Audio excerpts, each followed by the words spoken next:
Hi, good morning. Hello guys. May papakita ako sa inyo na maliit na bahay kubo na request talaga ng mama ko na gawan siya ng bahay kubo na simply maliit lang.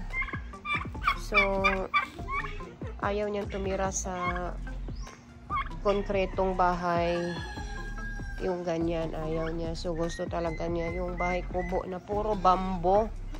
Bibisita muna tayo sa sa mga ducks, yung daming ducks dito.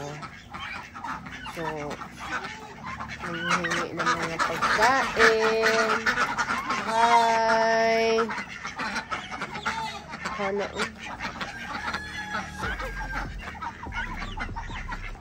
ito, nasunod-sunod. Nasunod-sunod. Hi! Ano? What happened to your eye? So, ito yung ito yung bakuran niya. Ito yung kanding. Hi! Hello! Hello! So, yan. Gusto niya maraming maraming mga hayop. So, yung iro. Yung aso, nasali dito.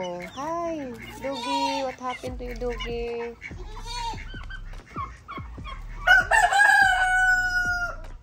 Okay, papakita ko po sa inyo yung maliit na simpleng bahay kubo na gawa ng kawayan.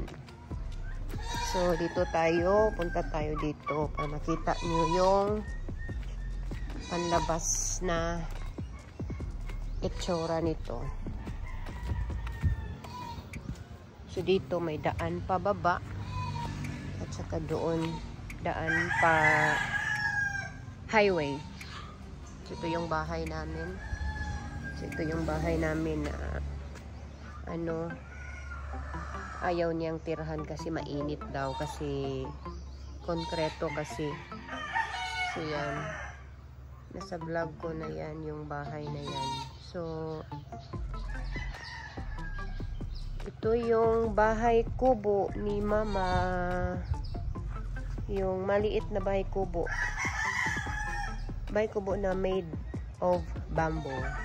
So ayaw niya na, gusto namin sana lagyan ng yung nipa na bubong. Kaso ayaw niya baka daw masunog. So ayun. Ito na lang nilagay namin na bubong. So yung bahay na to, yung bahay kubo na to, nasa 55,000 po yung presyo niya. So hindi siya masyadong mahal. Kasi puro bambo lang ang nito. Ito yung yung wall niya bambo. Ito din bambo. So, dito sa likod, bamboo din. Yan, hardiplex yung nakakover sa taas. Tapos, bamboo kasi gusto niya yung hangin is papasok bigla lang. Ay, baboy. Hi, baboy. Yung papasok lang bigla yung niya, yung hangin. So, papasok lang sa loob. So, yan, ganyan lang. Ganyan yung sa ilalim. Simply. Gamit lang yun yung coconut na lumber. So, itong bamboo na to, naka-paint lang siya ng color light brown. So, parang parang patay na bamboo na siya tingnan. Pero, glossy kasi maganda yung paint niya. Yan. So, ito din sa balkon. Bamboo din to.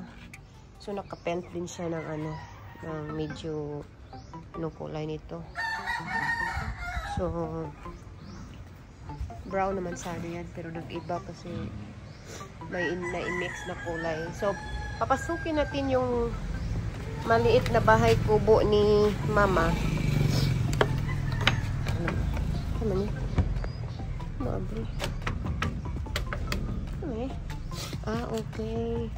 Nakalak pala dito sa baba. So, yan. Yan. So, ito yung gusto niya, yung sahig bamboo, yung wall niya bamboo, yung bintana bamboo. Pero nilagyan ko lang siya ng ano, ng ceiling para hindi siya ano mainit. Pag ano kasi ayaw niya yung nipa. So, nilagyan namin ng ceiling. So, yung upuan dito sa labas, so, kung upo, ayan, ganda siyang upuan. Ang fresh na fresh dito ngayon. See, malamig kasi yung bamboo. Oh. So, itong yung sahig, naka-ano din, naka-pintal. So, yung same sa kulay ng ano, wall. Color brown. So, pasok tayo. Ito yung ano, ito yung door. Yan, ganyan yung door niya. Yan. So, pasok tayo. Papasok tayo. Yan. See? Ayaw niya yung may ano sa loob, yung may plywood sa loob. So, gusto niya yung ano, yung butas-butas.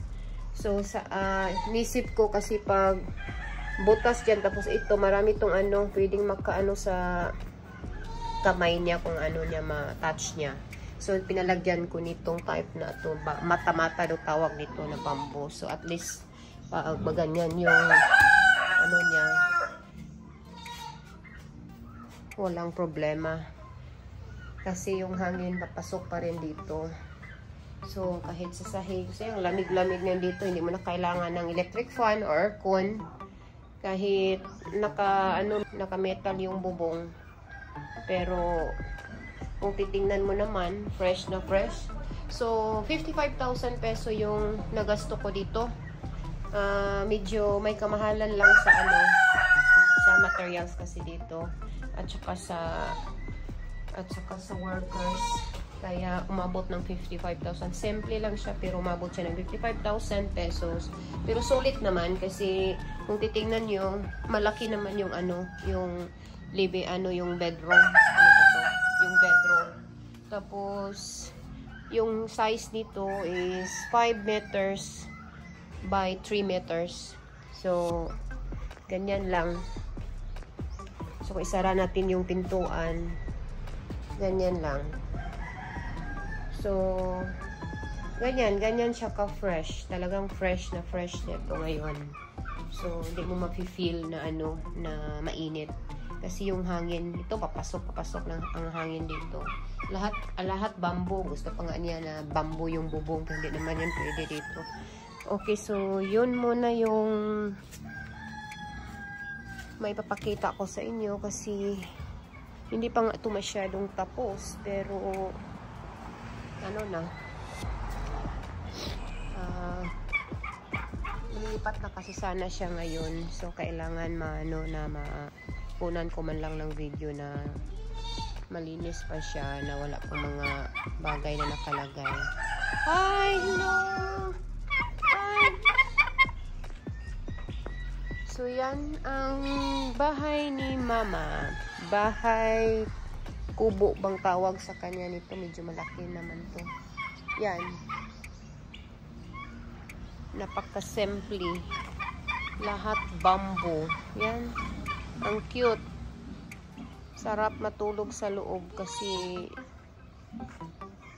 ang lamig.